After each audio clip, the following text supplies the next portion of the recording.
안녕하세요. 저는 눈에 넣어도 아프지 않을 연년생 딸들 둘과 다정한 남편과 함께 살고 있는 40대 주부입니다. 남편 출근시키고 아이들 등교시킨 후 짬짬이 여러분들 사연 듣는 낙으로 살고 있어요. 여기서 듣는 사연들 대부분이 결혼을 통해 만나게 된 사람과의 갈등을 주로 다루고 있잖아요. 저도 기혼이다 보니 남편과 결혼하지 않았더라면 평생 겪어볼 일 없었을 별 희한한 일들도 다 겪으며 살게 되더라고요. 특히나 오늘 제가 들려드리고 싶은 이야기는 결혼 생활 내내 제 신경을 있는 대로 긁던 제 손윗동서 이야기입니다. 남편은 3남매 중 둘째입니다.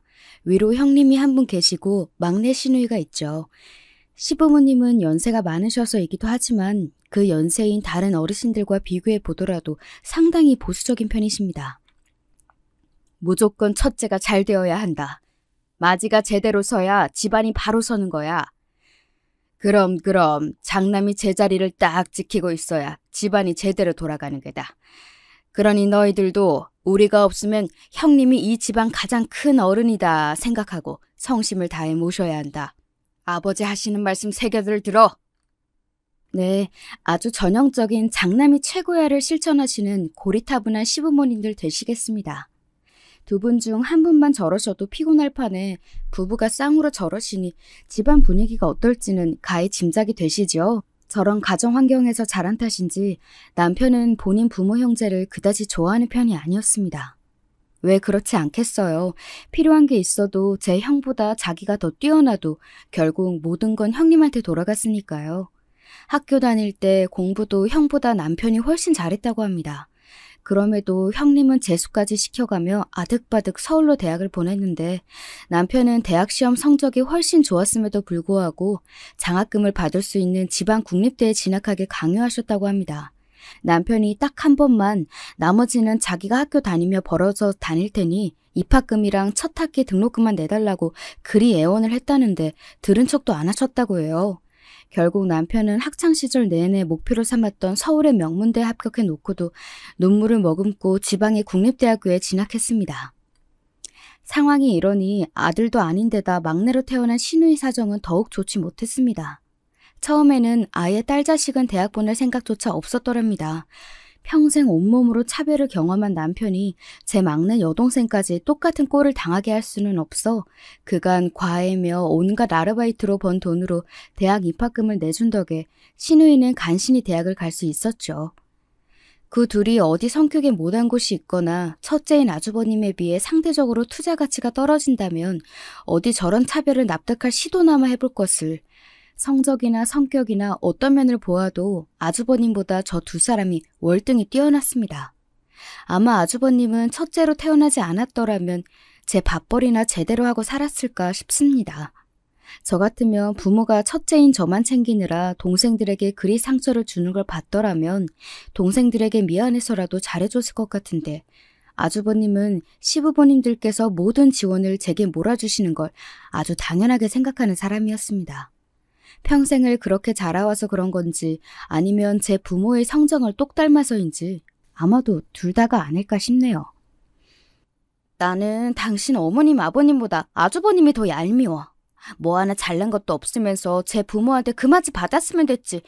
우리가 우리끼리 좋은 것 좀 하려고 치면 당연히 제 건 없나 구는 것도 너무 뻔뻔하고 징그럽고. 인간이 덜 돼서 그래, 인간이. 나나 주희야 평생 그 꼴을 보며 살아왔으니 그렇다 쳐도 밖에서 시집온 당신한테까지 저러는 걸 보면 창피한 줄도 모르는 거야. 정말 질린다 질려. 누가 들으면 그래도 제 말이 너무 심한 것이 아닌가 타박하실 수도 있겠지만 저까지 올 것도 없이 남편이 형에 대한 적대감이 만만치 않았습니다. 저 또한 제 남편을 평생 동안 그리 서럽게 자라게 한 사람들인데 시부모와 아주버님에 대한 감정이 좋을 리 없었죠. 결혼할 때도 사정은 마찬가지였습니다. 아주버님이 손윗동서인 형님과 결혼할 때에는 신혼집 전세금은 물론이거니와 제 장인자모 앞에서 기죽으면 안 된다고 없는 형편에 차까지 새로 뽑아주셨다고 합니다. 그러고도 모자라서 뭐 하나 제대로 해준 것도 없는 제 남편과 시누에게까지 은근히 뭔가 해주길 바라셨다더군요. 너 형이 결혼하는데 뭐 좀 없냐? 결혼은 형이 하는데 저희가 왜요? 집안 기둥뿌리 다 뽑아다 그만큼이나 해주셔놓고 아직도 부족하세요? 저희한테 그런 것까지 기대하지 마세요. 쟤는 정말 말 한마디를 해도 매정하다, 매정해! 부모의 타박에도 남편은 완강하게 버텼다고 합니다. 어릴 때야 제 부모에게 조금이라도 인정받아보겠다고 갖은 노력을 하며 부모의 비위를 맞추려고 했던 남편이었지만 대학 진학 이후 그게 다 아무런 소용이 없다는 사실을 깨달은 이후로는 남편도 더는 제 부모에게 기대하는 바가 없다고 했습니다. 그리고 남편이 그렇게 나서서 막아주지 않으면 그걸 고스란히 시누이가 다 뒤집었을 판이었습니다. 평생 제 부모와 큰오빠 차별에 기가 죽어지는 시누이의 성정은 그야말로 비단결이 따로 없었거든요. 너도 그렇게 참지만 말고 저렇게 부당한 요구를 하면 화도 내고 연락도 좀 끊고 그래. 아주 장난만 저들 자식인 줄 아시지. 다른 자식들 귀한 줄 모르는 양반들이시다. 네 인생은 네가 챙겨야지. 나도 오빠처럼 말도 안 되는 소리 하면 화도 마음껏 내고 싶고 소리도 지르고 싶긴 한데 내 타고난 성격이 그러지 못하니 어쩌겠어. 이래서 성격이 팔자라고 하나 봐. 오랜 차별에 제대로 저항도 못하는 시누이의 마음속 기저에 깔린 게 체념이라는 건 남편의 가족들을 처음 만난 지 얼마 되지 않아 쉽게 알아챌 수 있었습니다. 상황이 이렇다 보니 내가 남은 인생 편히 살려면 시댁과는 애초에 거리를 좀 두는 게 좋겠다 싶었죠. 그래서 저희 결혼할 때는 어땠냐고요? 뭘 어땠겠습니까? 저희는 시댁으로부터 제대로 된 지원이라고는 한 푼도 받지 못하고 저희 둘이서 모든 걸 준비해야 했습니다. 물론 시댁 모르게 저희 집에서 조금씩 더 도움을 받긴 했지만요. 아이고, 셋 다 자기 배 아파 낳은 자식일 텐데 어찌 이리 모질까? 내 자식 시집 보냈다고 생각하니 뭐 하나 더 해주지 못한 것만 더 생각나고 아쉬운데. 사돈 내외도 같은 부모이신데 어쩌면 이렇게 무심해. 자네가 그간 자라며 마음고생이 심했겠어. 사정을 알고 제 남편에게 더 마음을 써주시는 제 친정어머니 앞에서 감사한 마음과 송구한 마음 그리고 창피한 마음을 동시에 느꼈을 남편이 가여웠습니다.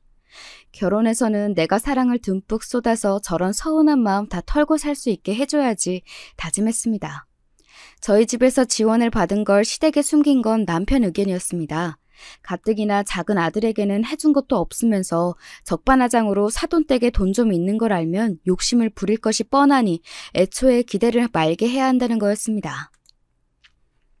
그렇게 해서 뭐라도 뜯어내면 그건 또 형님 밑으로 다 들어가겠지. 당신까지 그 꼴 보며 살게 할 수는 없어. 뭐 이런 황당한 이유가 다 있나 싶었지만 제 입장에서도 문제의 소지를 사전에 방지해서 나쁠 건 없다고 생각했기에 군말 없이 따랐습니다. 그리고 남편의 생각은 현명했습니다. 결혼하고 신혼여행 다녀온 후 인사차 들른 저희에게 하신 첫 마디가 이거였거든요. 그래, 너도 이제 우리 집 식구가 되었으니 네 형님 내외를 잘 모시고 보필해야 한다. 자고로 집안의 장남이 바로서야 가문이 바로 서는 법이야. 새아기 너도 내 말 명심하고 도리를 다하길 바란다. 남의 집 귀한 딸이라도 예외는 없더군요. 예, 대충 대답하고는 어지간해서는 시댁 쪽으로는 발걸음도 하지 말아야겠다 굳은 다짐을 했더랬죠. 시누이라고 상황이 다르지 않았습니다. 시누이는 결혼할 때 그간 본인이 직장생활에서 모은 적금으로 혼수를 다 해결했습니다. 저희 부부가 양친 멀쩡히 살아계시고도 시집갈 때 부모가 해줘야 할 것들은 아무것도 받지 못한 시누이가 안쓰러운 마음에 얼마간 도움을 주었습니다. 언니, 오빠 고마워요. 내가 내 부모한테도 못 받은 은혜를 언니랑 오빠한테 다 받네. 그동안 예단이며 혼수에게 나올 때마다 시댁에 얼마나 눈치가 보였는지 몰라. 평생 그렇게 살아서 인이 박힌 줄 알았는데 결혼도 전부터 이렇게 차이가 나니 서러워서 눈물이 다 나더라고.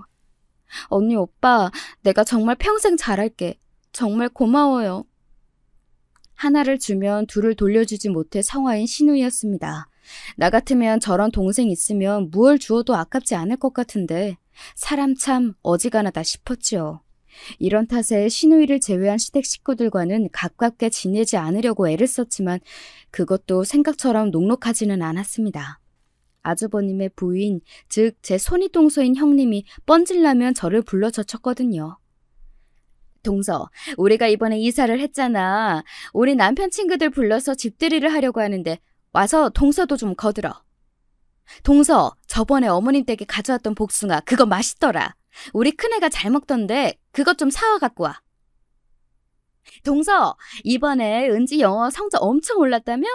자기 딸만 그렇게 좋은 과에 선생 붙이면서 우리 준서 생각은 안 나디? 진작 소개시켜달라고 해도 다른 과에도 해서 일 더 못 늘린다는 핑계나 대고 그 선생 소개시켜줄 거 아니면 우리 준서 영어 성적 책임지고 올려줄 수 있는 선생으로 동서가 좀 구해와봐. 동서! 동서! 와, 이 정도 들으셨으면 감이 오시지요?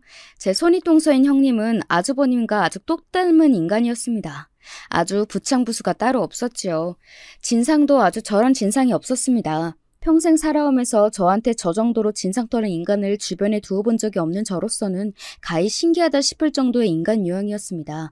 그래도 제가 처음 시집 왔을 때에는 제 남편 기세도 보통이 아니거니와 저도 시댁과 거리를 둬서 눈치를 보는 것 같더니 몇 년 전부터는 아주 호구 잡았다는 듯이 정말 제가 자기 아랫사람인 양 부리러 들었습니다.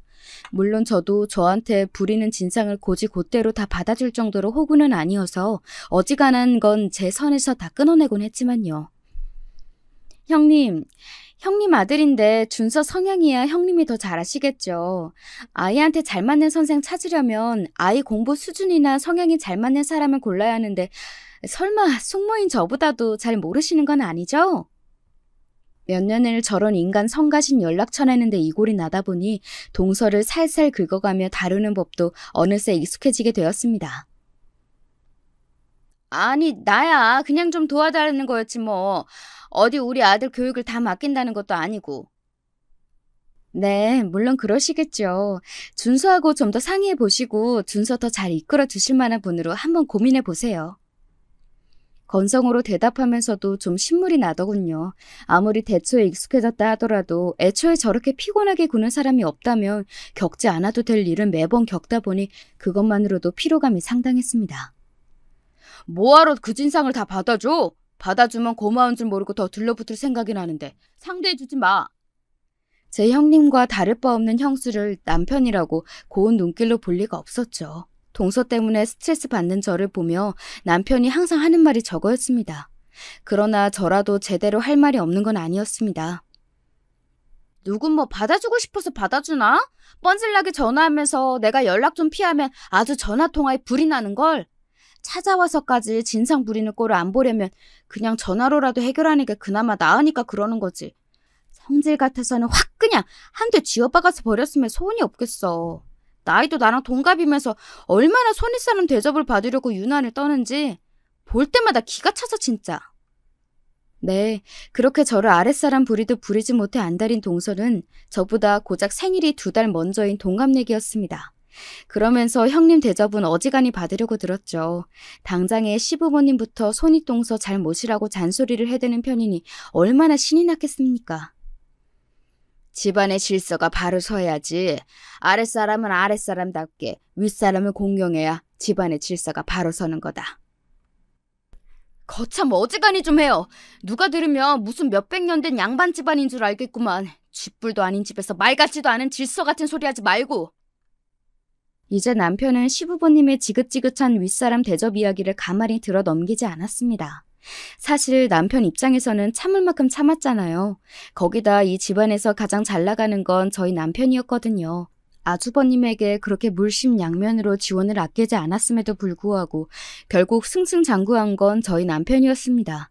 직장도 직급도 아주버님보다 남편이 훨씬 좋고 높았고 당연히 벌이도 남편이 더 좋았으니 집안 형편도 아주버님 댁 저희 집이랑 비할 바가 못 되었습니다. 그렇게 장남 노래를 불러가며 큰아들만 밀어주고 작은아들은 평생을 홀대해 왔는데 결과가 이렇게 되어버렸으니 시부모님도 참 면이 안 섰을 터였습니다.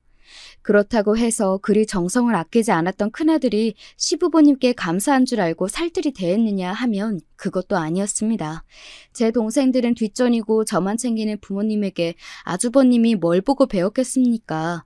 당신들 큰아들이 세상 제일인 줄 알고 키우신 덕에 저밖에 모르던 아이가 저밖에 모르는 어른이 된 건 어찌 보면 당연한 일이었죠. 그러다 보니 자식들 도움이 필요한 일이 있더라도 시부모님 입장에서는 선뜻 손 내밀 수 있는 자식이 없었습니다. 큰아들이야 이제 제 가정 이루고는 제 식구들이나 중한 줄 알았지 부모가 이거 필요하다 저거 필요하다 소리는 은근히 못 들은 척하기가 일쑤였습니다. 동서라고 뭐 그리 달랐겠어요.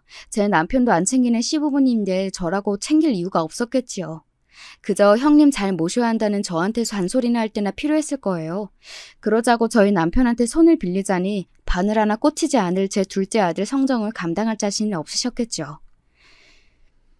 그래도 제 어미 아비인데 네 서방도 참 모질다.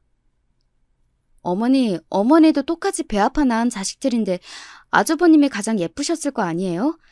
부모도 자식한테 그런데 뭐 하나 받은 것 없는 자식이라고 부모한테 그런 마음이 안 들겠어요? 뭐 인간관계는 가는 만큼 오는 거죠. 아직도 미안한 줄도 모르고 제 서운한 마음이 앞서는 시어머니 앞에서 바른 소리를 하기는 마다하지 않았습니다. 듣기 고가오도 어쩔 수 없지요. 아무리 서운해도 그간 평생 받아온 남편의 상처에 비할까요? 처음 시집 왔을 때는 고지식한 시부모님 때문에 결혼 생활이 고될까 다소 걱정스러웠는데 오히려 결혼 후에 저희 가정에 충실하고 시댁과의 관계에 단호하게 대처하는 남편 덕에 시부모님 대하는 일은 생각보다 껄끄럽지 않았습니다. 나이가 드실수록 자식들 손 벌릴 일은 많고 잘나가는 자식은 어렵고 이제 이빨 빠진 호랑이가 된 마당에 발언권이 줄어드는 건 자연스러운 일이었으니까요. 제 생각에 동갑내기 손윗동서가 그렇게도 제게 손윗사람 대접을 들으려 드는 데에는 아무리 생각해도 그런 이유가 가장 큰 것 같았습니다. 자기가 보기에도 아주버님과 제 남편이 너무 차이가 났을 테니까요. 집안의 큰형이라고 시부모들이 떠받들고 있기는 하지만 사실 아주버님한테 볼 게 뭐가 있습니까? 지금 그만큼이나마 사는 것도 시부모가 해준 거고 제 손으로 자주 성가한 도련님은 좋은 집에 넉넉한 형편에 공부 잘하는 딸들에 언뜻 보기에도 동서와 제 처지가 차이가 나니 그나마 자기가 내세울 만한 건 손윗동서라는 제 위치뿐이었을 테니까요. 어머님 말씀이 틀린 거 하나 없어. 사람이 윗사람을 공경할 줄 알아야지. 아랫사람이 윗사람한테 할 말 따박따박하고 그런 거 밖에서 보기 얼마나 없어 보이겠어? 그게 다 집안 품격 떨어뜨리는 일이라고. 본디 이 집에서 태어나신 양반이라도 되는 것처럼 짐짓 금럼하게 말하는 동갑내기 동서의 꼴이 참 애잔했습니다. 요새 젊은 꼰대들이 그렇게 많다던데 그중에서도 동서가 최고였습니다. 꼴에 자존심은 있어가지고 남들이 들으면 비웃을 만한 저런 걸 가지고 제 자존심을 채워보겠다는 게 어찌 보면 좀 안 됐다 싶기도 했어요. 그러다 사달이 난 건 역시 자식 문제 때문이었습니다. 시댁 모임에 다녀온 지 얼마 되지 않아 우리 막내딸과 이야기를 나누다가 우연히 형님 댁 이야기가 나왔습니다. 엄마, 큰엄마네 집은 좀 이상한 것 같아. 나도 시집 올 때부터 그렇게 생각했단다. 속으로 그리 말하면 대꾸했습니다. 왜? 오빠들이 뭐라고 그래? 저번에 할아버지네 갔을 때 윤수 오빠가 그랬거든. 맨날 준서 오빠한테는 해달라는 거 다 해주면서 자기가 형한테 해준 거 나도 해달라 그러면 막 뭐라고 그런대. 이번에 시험 성적도 윤수 오빠가 훨씬 더 잘 나왔는데 준서 오빠한테만 갖고 싶다 하던 게임기 사주고 자기한테는 사주지도 않아서 형한테 빌려달라고 했더니 한 번 빌려주지도 않아서 자기 형 싫다고 막 그랬어. 윤서가 그런 소리를 해? 옆에서 잠자코 듣고 있던 남편이 말했습니다. 그것 말고도 많대. 준서 오빠는 메이커 있는 신발도 턱턱 사주는데 자기는 진짜 조르고 졸라야 한 번 사줄까 말까라고. 형만 맨날 좋은 거 해준다고. 남편의 생각이 복잡해 보였습니다. 남편이 말하지 않아도 무슨 생각을 하고 있을지 훤히 들여다 보였습니다. 제 부모에게 보고 배운 걸 제 자식에게도 그대로 하고 있는 모양이었습니다. 속으로 윤서 너도 참 안타깝게 되었구나 안쓰러운 마음이 들었으니 남편 입장에서는 어린 조카가 마치 자신의 어릴 적과 겹쳐 보였을 테지요. 그리고 자꾸 비교하는 것도 짜증난다고. 아, 그 말 진짜 기분 나빴어. 왜? 또 뭐라고 했는데? 집에서 언니랑 나는 공부 잘하는데 윤서 오빠는 그만큼 성적 안 나온다고 자꾸 뭐라고 한다잖아. 자기보다 공부 못하는 준서 오빠한테는 그런 소리 안 하면서 자기만 자꾸 비교한다고. 기집애들이 쓸데없이 공부는 잘해서 애 기를 죽인다고 막 그런 소리도 하고. 민지야, 뭐라고? 이놈의 여편네가 자식 앞에서 할 소리 못할 소리 못 가리고 제 자식들까지 괜한 욕을 먹인 모양이었습니다. 저도 저인데 옆에서 잠자코 듣고 있던 남편이 버럭 화를 내며 끼어들었습니다. 무슨 제 아들들 못난 탓을 할 일이지. 감히 내 딸들한테 그런 식으로 얘기해? 가뜩이나 제 형과 형수에 대한 반감이 보통이 아닌 남편 속에 불을 지른 셈이었습니다. 제 편을 들어주는 제 아빠를 보고 신이 난 모양인지 딸아이가 눈치도 없이 남편에게 기름을 부었습니다. 그래봤자 시집가면 다 끝인데 아무짝에도 쓸모없는데 힘을 뺀다고 자기들끼리 막 그러더래. 아 진짜 너무 재수없어. 그 말에 남편이 그만 폭발해버렸습니다. 당장에 아주버님 댁으로 달려가 뒤집어 엎을 기세인 남편을 겨우 달래놓고 딸아이를 살짝 흘겨보았습니다. 요 깍쟁이, 너 아빠 화나라고 더 그랬지? 그럼 그런 소리를 듣고 가만히 있어? 다음에 볼 때 아빠 손에 한번 아작 나보라지. 상상하니 벌써부터 고소하다는 듯한 딸아이 표정에 어이가 없으면서도 저도 부모인지라 아주버님 내외가 아주 괘씸했습니다. 자기들끼리야 무슨 말을 하든 어찌 알겠습니까마는 제 자식들 앞에서까지 조카 딸을 깎아내리지 못해 안달인 못 나빠진 내외가 정말이지 마뜩찮았습니다. 그리하여 다음 가족 모임 날 남편은 시댁을 아주 제대로 뒤집어 엎어버렸습니다. 내 딸들 키우는데 보태준 것도 없으면서 기집애니 어쩌니 조카 욕을 해? 무서운 기세로 몰아붙이는 남편 기세에 아주버님과 동서 모두 혼비백산한 표정이었습니다. 형님 얼굴에 아차하는 표정이 지나가더군요. 아니 도련님, 저희가 무슨 말을 했다고. 내 형수하는 꼴이 마음에 들어서 지금까지 가만 보고 있었던 게 아닙니다. 그간 우리 애들 엄마고 애들이고 고깝게 군 거 내가 모를 줄 알아요? 한 번만 더 우리 애들 가지고 그따위로 입에 올리거나 우리 애 엄마 쓸데없이 불러내며 가만 안 둘 줄 알아요? 제 마누라가 동생에게 쥐잡듯 잡히고 있는데도 저한테 하는 말이 아니니 슬그머니 모른 척하고 앉아있는 아주버님 꼴이 참 한심했습니다. 형님도 마찬가지예요.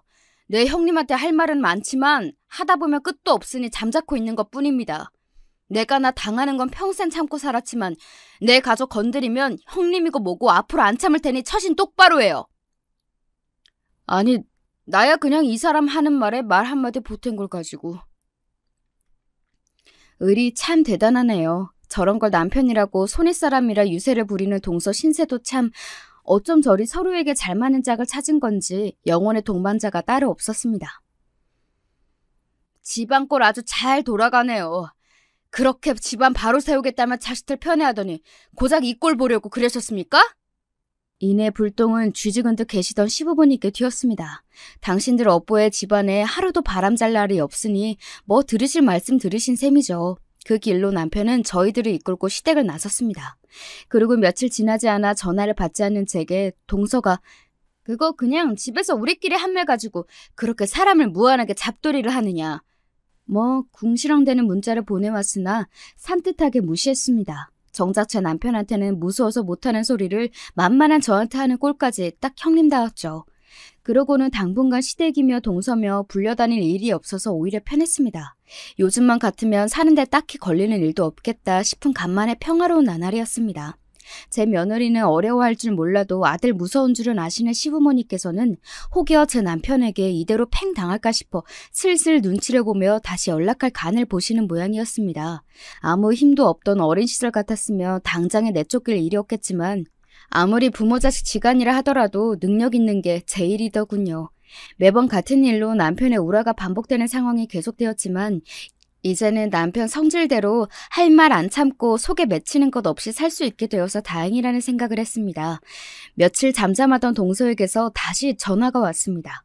이번에는 또 뭘로 내 복장을 뒤집으려고 일어나 전화를 받기도 전에 가슴이 답답해졌지만 벌써 며칠이나 전화를 무시했으니 한 번쯤 받아줄 때도 됐다고 생각했습니다. 드디어 받네? 네, 무슨 일이세요, 형님? 우리가 뭐 무슨 일이 있어야 연락을 하나? 손윗사람이 여러 날 연락이 없으면 먼저 안부를 묻는 게 아랫사람 된돌이 아니야? 예, 혼장님 말씀 일장연설이 있겠습니다. 사람이 뭐 쉽게 바뀌겠습니까? 며칠 눈치 보는 척 하더니 그새 유효기간이 다 된 모양이었습니다. 제가 바빠서요. 형님, 용건 있으시면 하신 말씀 하세요.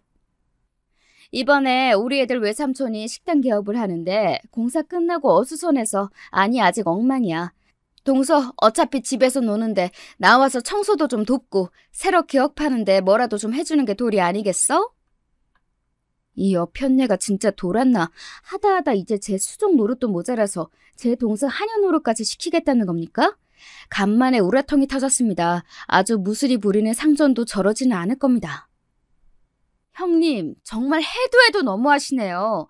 제가 형님 아랫동서라니까 진짜로 형님이 마음대로 부려도 되는 사람인 줄 아시네요? 저도 저희 집에서 저희 부모님이 금이야 오기야 귀하게 키운 자식입니다. 형님한테 이따위 대접 받아도 되는 사람 아니에요, 저. 이 사람이 왜 이래? 어디다 소리를 질러 지금? 아니, 윗사람이 이 정도 말할 수도 있는 거지. 동서 진짜 쓸데없이 예민한 거 알아? 내가 진짜 아랫사람 무서워서 무슨 말도 못하겠네. 이런 경우는 없는 거야. 도리어 제가 버럭 역정을 내는데 진짜 기도 안 차더라고요.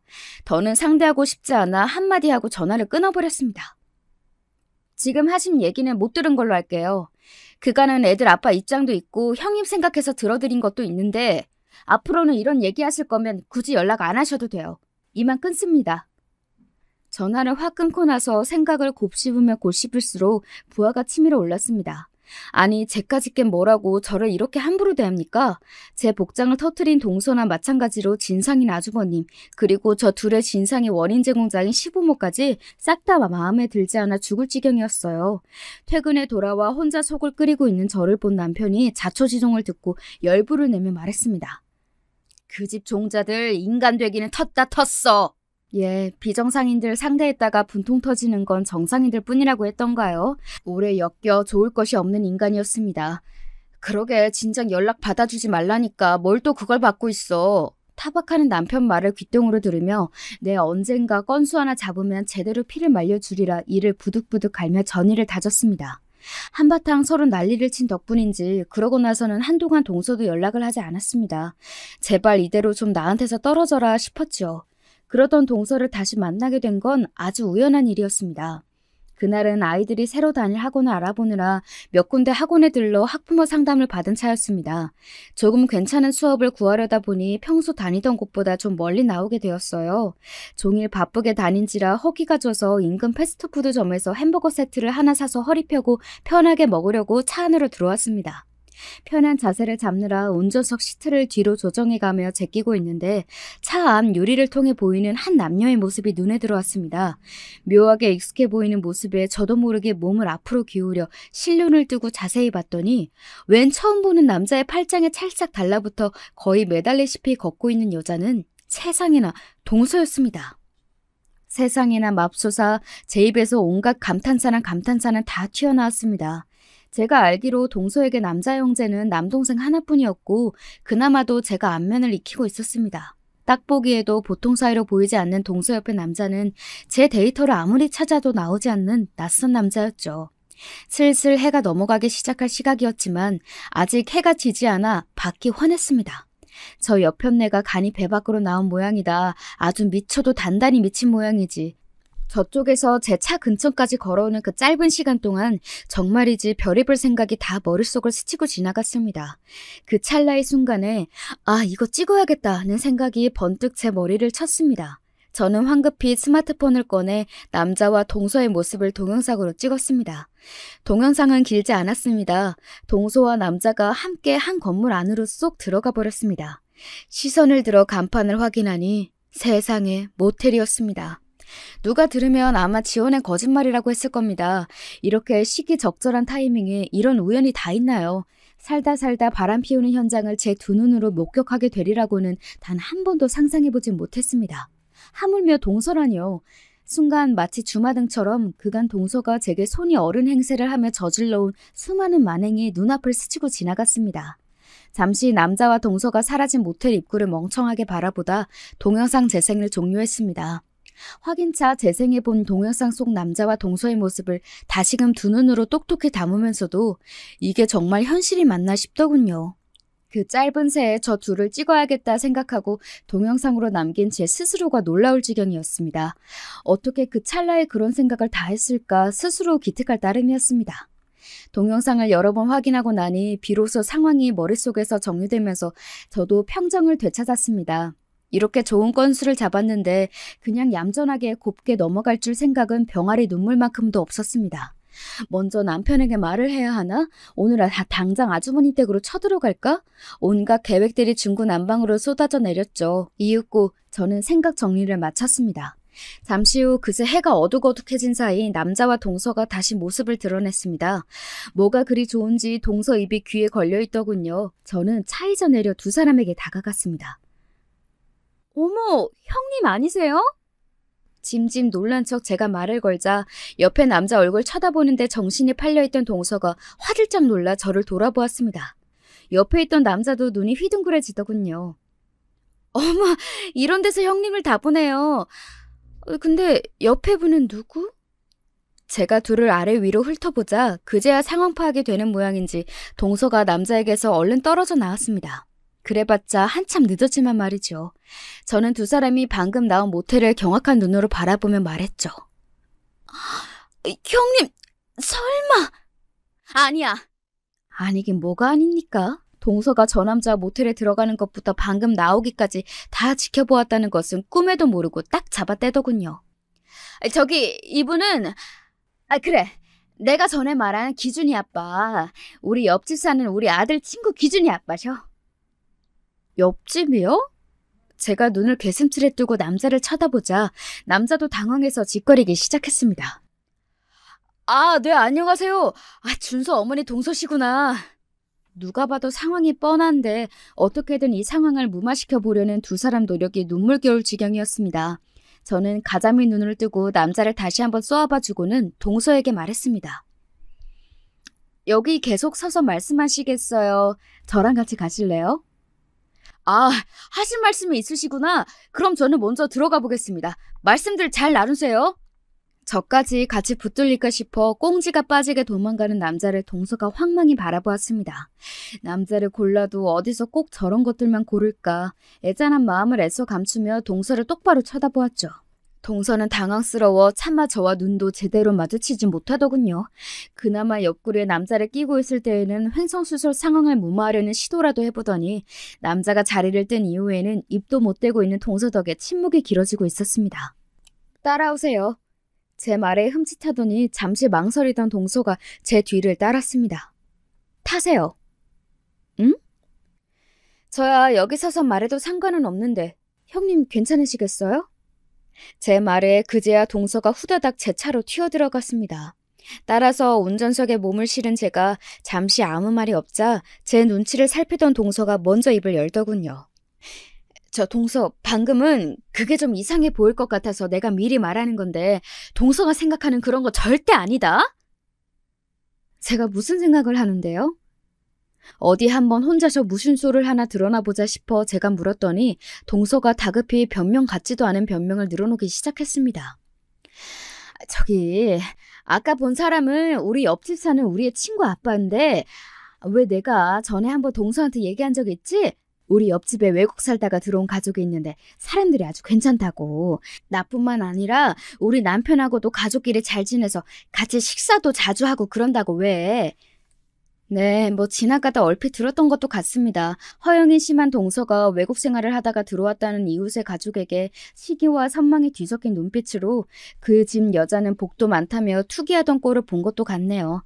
그때는 그게 그저 잘난 서방 만나 외국물까지 먹은 옆집 여자에 대한 시기심 정도라고 생각했는데 그게 제 연적에 대한 질투였다 이거죠. 아주 혼자서 막장 드라마를 쓰고 있구나 속으로 동서에게 혀를 찼습니다. 제 남편을 둘째치고 제 아들 친구랑 어디 할 짓이 없어서 해도 지기 전에 저런 데를 다 들락거립니까? 저는 제 입으로 담기에도 민망한 짓을 하고 돌아다니는 동서꼴이 참 어처구니가 없었습니다. 그런데요? 그러면 가족끼리 같이 볼 일이지 이런 데서 남자랑 단 둘이 나오는 게 무슨 뜻인지 설마 모르고 하시는 말씀은 아니시죠? 아니래도 그러네. 그러니까 저 사람이 외국 살다 와서 영어를 아주 잘하거든. 근데 우리 애들이 영어가 약하잖아. 그래서 나는 애들 교육 상담 차원에서 그래 영어 배웠어 영어. 이게 웬 뚱딴지 같은 소리입니까? 지금 저보고 옆집 남자를 따로 단둘이서 몰래 모텔에서 만나서 영어 공부하고 나왔다는 걸 변명이라고 짓거리고 있는 겁니까? 제가 너무 어리 빠져서 잠시 말문이 막혀 있는데 멍청하게도 그걸 제 변명이 먹히고 있다고 생각한 건지 동서가 두서없이 주절대기 시작했습니다. 그래, 이 시간에 마땅히 갈 데도 없고 동서처럼 괜한 오해할 수도 있잖아. 그래서 그런 거지 진짜 아무 일도 없었다, 어? 동서, 막 혼자서 이상한 생각하고 그러면 안 돼? 너무 당황한 나머지 제가 뭐라고 떠들어대는지도 못 알아먹는 모양이었습니다. 저는 잠시 어리 빠져 있다가 그만 저도 모르게 박장대소하고 말았습니다.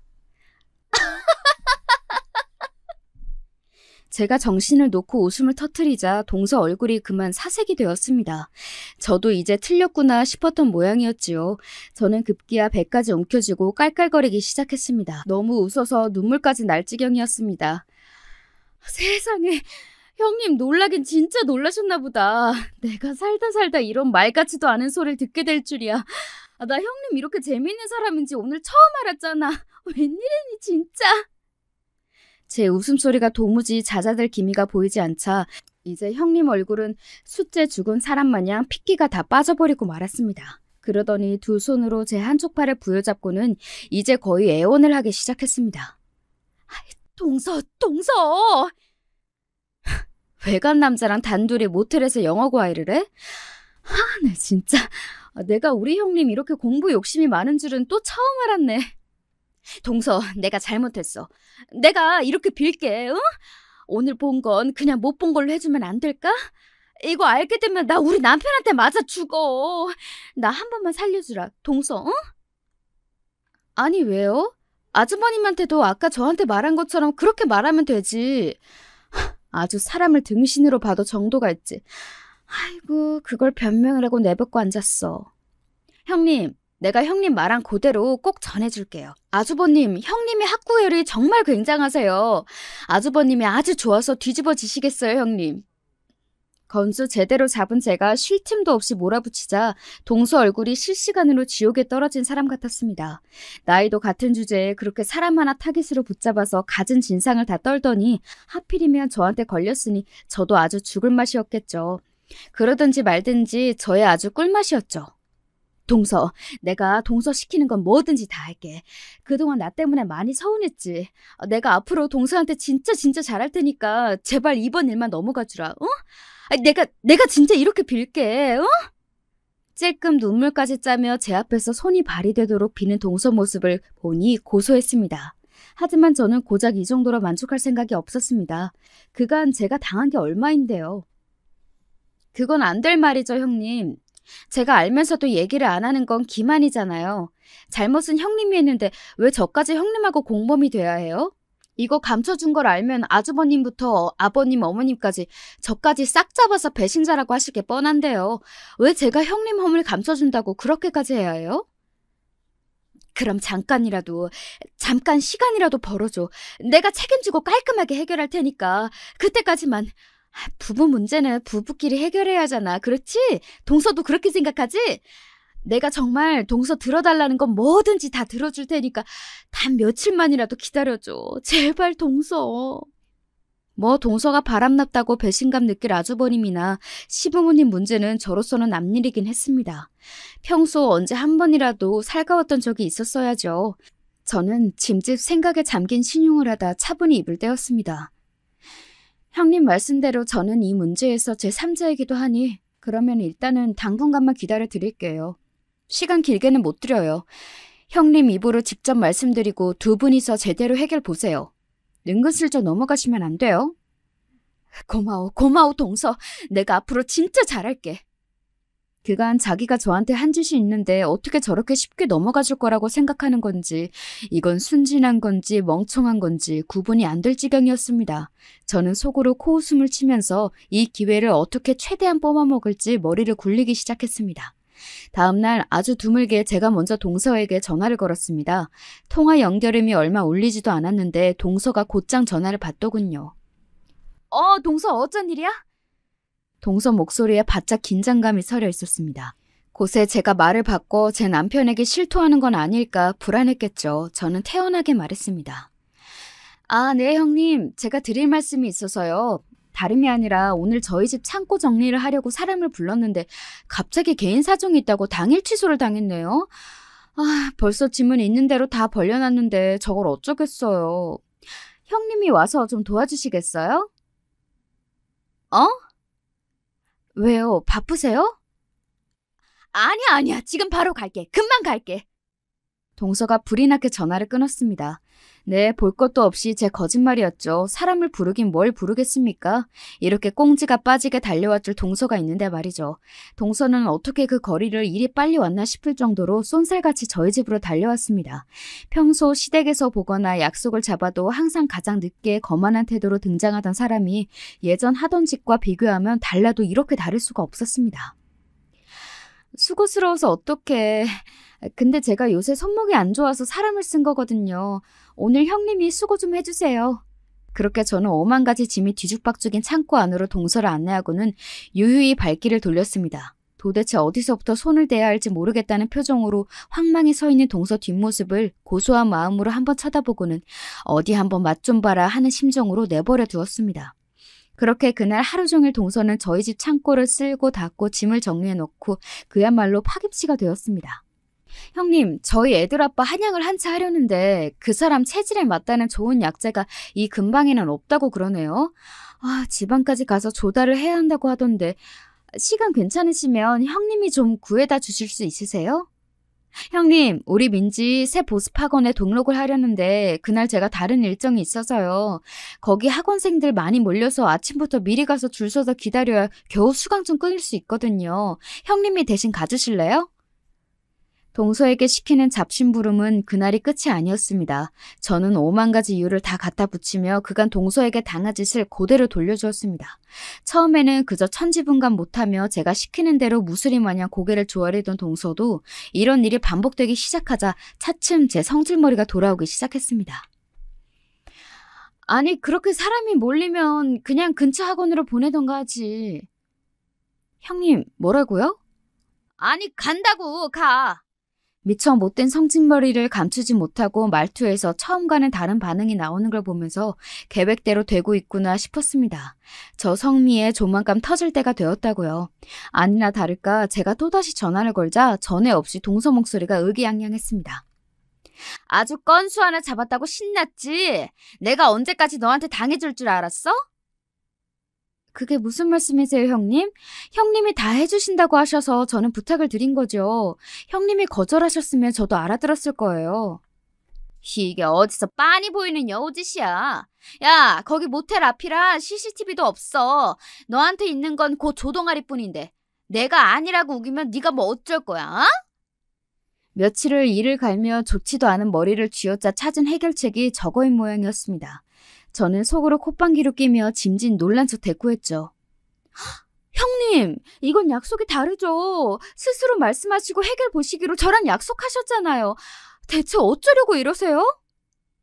약속은 무슨 약속? 니까지 거랑 내가 무슨 약속을 했다고? 너 같지도 않게 협박할 생각하지 마. 내가 머리를 다 쥐어 뜯어버릴 테니까.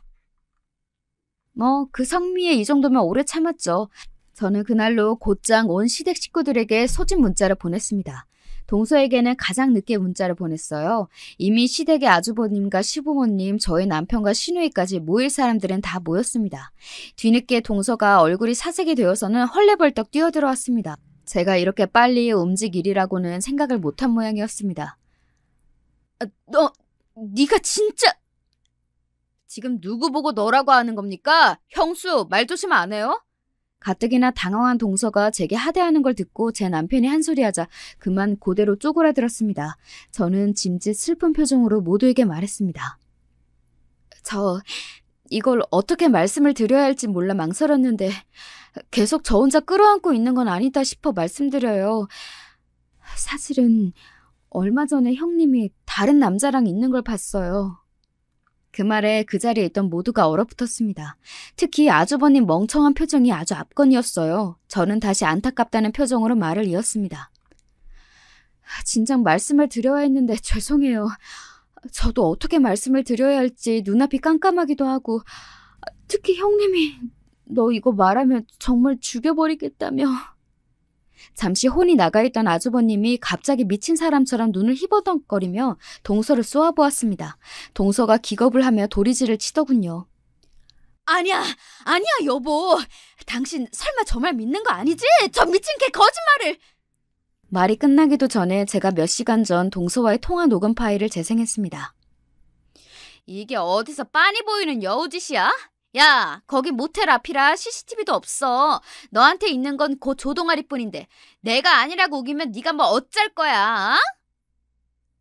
형님, 이건 약속이 다르죠. 스스로 말씀하시고 해결 보시기로 저랑 약속하셨잖아요. 대체 어쩌려고 이러세요? 약속은 무슨 약속? 니까지 거랑 내가 무슨 약속을 했다고? 너 같지도 않게 협박할 생각하지 마. 내가 머리를 다 쥐어뜯어 버릴 테니까. 제가 한 말을 그대로 돌려받은 동서가 온몸을 떨기 시작했습니다. 하지만 하이라이트는 이제 시작이었습니다. 제가 혹시나 싶어서 찍어둔 건데... 동영상 속 남자의 얼굴과 대문짝만하게 건물에 새겨진 모텔이라는 글자에 아주버님 눈깔이 그만 돌아버렸습니다. 순간 철썩 소리와 함께 동서가 바닥에 나동그라졌습니다. 제 마누라 뺨을 후려 갈기고도 분이 안 풀리는지 아주버님이 고래고래 악을 질러댔습니다. 이 쳐죽일 것들이, 이 더러운 것들이 내 앞에서는 그렇게 살살대면서 뒤로는 이따위 짓을 하고 다녀? 어떻게 나한테 이래? 이거 놔! 내가 오늘 저거 사다를 내고 말 테니까. 야, 너 어디가? 당장 이리 기어오지 못해? 동서가 기겁을 하고 질질 짜면서 바닥을 기어 도망쳤습니다. 아주버님은 동서를 잡아 죽이겠다며 악을 쓰고 그 꼴을 목도한 시부모님들도 거의 제정신이 아니셨죠. 아니 어떻게 우리 집안에서 이런 일이... 아이고 내가 너무 오래 산 모양이다. 이 꼴을 보느니 그만 죽어야지. 연불 외도 중얼거리던 시어머니가 기어이 정신을 놓고 쓰러지면서 그 난장도 파장이 났습니다. 그리 귀해하시던 장남과 큰며느리의 말로가 일이 되었으니 제정신 붙들고 버티시기 힘들기도 하셨을 겁니다. 시어머니가 뒤로 넘어가는 걸 보면서도 그간 제 남편과 제게 했던 짓들을 생각하니 별로 안 됐다는 생각도 들지 않았어요. 뭐 어쩌겠어요. 이래서 사람이 평소 인망이 중요한 거죠. 집에 돌아오는 길에 말없이 묵묵히 운전만 열심히 하는 남편을 슬쩍 찔러보았습니다. 그렇게 장남이라고 대우해주고 당신은 상처를 주더니 조금 시원해지지 않았어? 이제 그럴 단계는 지났지. 저 사람들한테 그렇게 마음 쓰지도 않아. 그러기도 아깝고. 생각보다 담담하게 말하는 남편을 보며 이걸로라도 남편의 그간 맺힌 한이 조금 풀려졌으면 했는데 다시 곰곰이 생각해보니 이제 정을된 사람들이니 더 이상 남편 심기에 크게 영향을 미치진 못해 저러나 보다 싶어 차라리 다행인 건가 싶더군요. 그 이후로 시부모님 입에서 장남이 제일 중하니 첫째가 잘 되어야 집안이 바로 산다니 하는 소리는 그만 쏙 들어가 버렸습니다.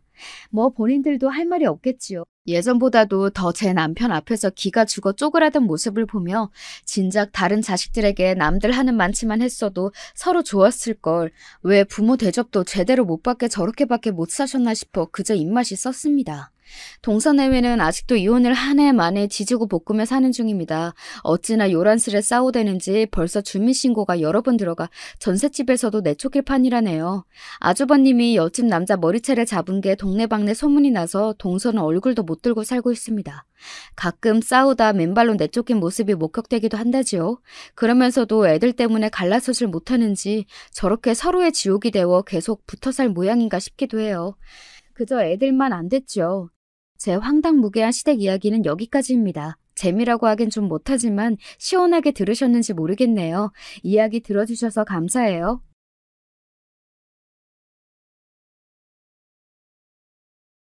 안녕하세요. 여기는 이제 70대가 된 저와 비슷한 세대의 분들이 많으실 것 같은데요. 대부분 배우자가 없는 경우가 꽤 될 것 같아요. 헌데 저 같은 경우는 꽤 일찍 배우자를 보냈거든요. 6, 70까지 같이 아웅다웅 살다가 늦게 배우자와 이별하는 분들의 기분을 저는 늘 궁금해했어요. 그렇게 늦게 이별하신 분들은 아쉬움이 없으실까요? 제 얘기를 해보자면 전 30대 후반에 남편을 먼저 보냈답니다. 아들만 둘을 낳아서 키우고 있던 저에게 이건 정말 청천벽력 같은 소식이었죠. 우리 부부 그 시대치곤 늦깎이 결혼을 했고 둘 다 30이 넘어 자식을 봤거든요. 그게 우리의 마지막인 줄 모르고 전 새벽녘 눈을 비비며 남편과 이런 대화를 했었어요. 도시락에 이것저것 못 넣고 오늘은 너무 피곤해서 장아찌랑 불고기만 좀 넣었어요. 가다 시장하면 계란이랑 고구마도 삶아 넣었으니까 이거라도 드시구랴. 그러자 남편은 본인 역시 아주 피곤한 얼굴로 눈을 연신 비벼대면서 도시락을 받아들었어요. 그러게. 지금 뭐 입맛도 없네. 계속 밤에 일하고 새벽 나가길 반복하니 원. 어제는 국수나 겨우 하나 먹고 움직였지 뭐야. 암튼 다녀올게. 남편은 당시 건설업 쪽에 있었는데 일이 불규칙적이고 현장에서 사건, 사고도 많은 편이었어요. 이후로 제가 아들 녀석이 그쪽 일을 한다면 아주 기를 쓰고 바닥에 누워 말렸었더랬죠. 엄마 진짜 어떻게 되는 꼴 보고 싶어서 그런 말들을 하냐? 엄만 아직도 그날 오전을 생각하면 가슴이 철렁해. 제발 엄마 가슴에 못 박는 일 하지 말아라. 그 근처도 가지 마. 다른 일 한다면 얼마든지 밀어줄 수 있어. 하지만 니들 아버지랑 같은 길은 가지 마라. 생각해보면 저도 정말 바보 같았어요. 어떤 직업에 그게 무슨 죄가 있다고 괜히 선입견 갖고 말렸던 걸까요? 사실 남편은 직업과는 상관없이 그저 밀려드는 업무와 피로가 겹쳐 당한 사고였어요. 그날 당시 저는 옆집 아줌마한테 우리 애들을 맡기면서도 제정신이 아니었답니다. 우리 순호 아빠가 어떻게 됐다나 봐요. 영준이 엄마, 우리 순호랑 영호 좀 봐줘요. 아이고, 내 정신이야. 이렇게 쓰러지기 직전이었던 저를 옆집 아줌마가 챙겨줘서 겨우 일어났고, 그렇게 남편에게 달려갔죠. 하지만 순식간에 벌어진 그 새벽녘 트럭 졸음운전 대사고에 우리 남편도 같이 휘말려 끔찍한 일이 벌어졌더군요. 차체가 형태를 알아볼 수 없을 정도면 이미 얘긴 끝난 상황이었으니까요. 저희 친정엄마가 옆에서 얼마나 우셨는지 차마 울지도 못하는 절 대신해서 통곡을 하셨어요. 아이고, 우리 딸 어떡하나.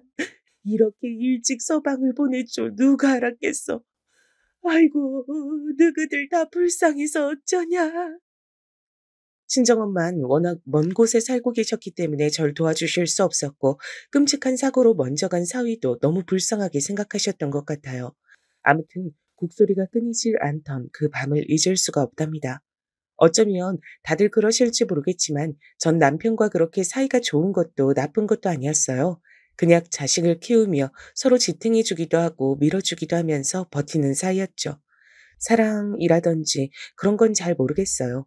그런 건 같이 살면서 서로 불쌍히 여기면서 생기는 게 아닐까 싶네요. 아무튼 전 여러 가지 감정을 그땐 제대로 추스리지 못하고 누구에게 말로 잘 정리도 못 해본 채로 남편을 일찍 보내게 됐어요. 그 뒤의 날들은 말도 못하게 저에게 험한 날들이었지만 결론부터 말하자면 어찌어찌 아들들 키워서 대학 보내고 취업도 잘 시키고 장가도 보냈답니다. 큰아들 순호는 물러 터진 성격인데 반대로 아주 야무진 배우자를 만났어요. 큰며느리는 언제나 대범하게 일을 처리하는 성격이었는데 한 가지 걱정이 있다면 며느리들끼리 사이가 썩 좋지 않았단 거예요. 어머니, 저는 동서랑 좀 잘 안 맞는 것 같아요. 아무리 저랑 나이 차이가 좀 많이 난다지만 그래도 저런 식으로 사회생활 하면 욕먹을걸요? 서방님도 성격 순하신 편인데 좀 더 야무진 타입을 만나셨으면 좋았을걸. 암튼 우리 동선 저와 어머니 스타일엔 영 아니에요. 혼자 별세기 사람 같다니까요. 큰며느리 말 맞다나 둘째 며느리는 숫기가 없긴 했답니다. 명절 때 와서도 거의 큰며느리가 진두지휘하는 맞춰서 일을 했고 뾰루퉁한 얼굴로 불편해할 때도 있었어요. 저도 저희 친정에 빨리 가고 싶어요, 어머니. 형님네랑 다 같이 모였고 인사도 했으니까 이제 그만 움직이면 안 될까요? 저희 엄마 아빠도 기다리시는데. 그럼 옆에서 큰며느리가 면박을 주긴 했었답니다. 어머, 동서. 그런 건 어른들이 말씀하시게 둬야지. 왜 간다만다 본인이 정해? 우리끼리 놀고 먹자고 모인 자리 아니잖아. 진짜 동선 하고 싶은 말 다 하고 산다. 그럼 둘째도 지지 않고 받아치는 게 막상 우리 아들 형제끼리는 안 싸우고 살았는데 얘네 때문에 좀 지치는 거예요. 응? 그 말은 좀 어폐가 있네요. 그럼 형님도 하고 싶은 말인 건데 못 하시는 거 아니에요? 제가 대신 해드렸으니까 고마워하셔야 되는 거 아닌가요? 아님 형님은 더 계셔도 돼요. 저랑 남편이랑 일찍 일어나도 되고요. 이렇게 분위기가 흘러가니 둘이 매번 으르렁거리고 저와 아들 둘은 중간에서 눈치를 봐야 했어요.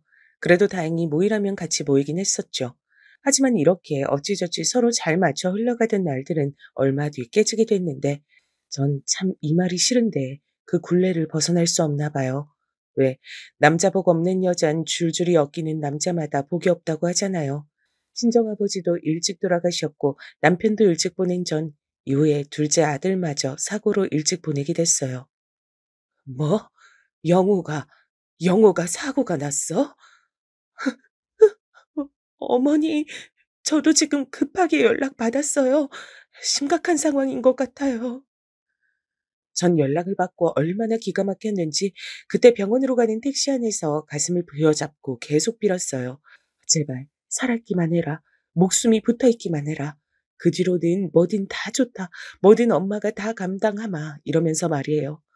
하지만 참 저도 나이를 먹고 보니 어떤 게 좋은 일인지 안 좋은 일인지 잘 모르겠어요. 이전에 제 친구가 다른 일로 비슷하게 남편 사고를 겪었는데 이런 말을 했었거든요.